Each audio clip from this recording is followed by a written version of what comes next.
আজকে প্রথম আমার এক্সট্রিম 125 আর ভিডিও নিয়ে আপনাদের সামনে চলে আসলাম। এই যে আমার এক্সট্রিম 125 আর প্রথম ভিডিও আজকেই। তো বাইকটা মোটামুটি আমি সব মিলে 2600 কিলো চালায় ফেলছি। এর মধ্যে কোনো সমস্যায় পড়ি নাই। শুধু একটা সমস্যাই পড়ছি, সেটা হচ্ছে মাঝে মাঝে স্টার্ট অফ হয়ে যায়। তবে এটা সাথে ইউজ হয়ে গেলে আপনার তেমন কোনো সমস্যা হবে না, সামনেবার যায় না। তো আমি এখন আছি গাজীপুরের পদ্ম শাপলা বিলের কাছে। পরিবেশটা সুন্দর, রাস্তাটাও খুব সুন্দর।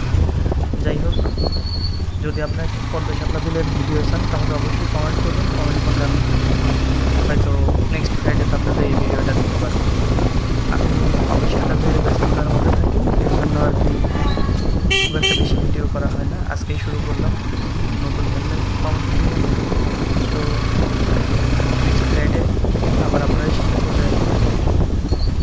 আপনার সবাই ভালো থাকবেন। আর এই এক্সট্রিম 125 আর কোনো সমস্যা সম্পর্কে জানতে চাইলে অবশ্যই আমাকে বলবেন।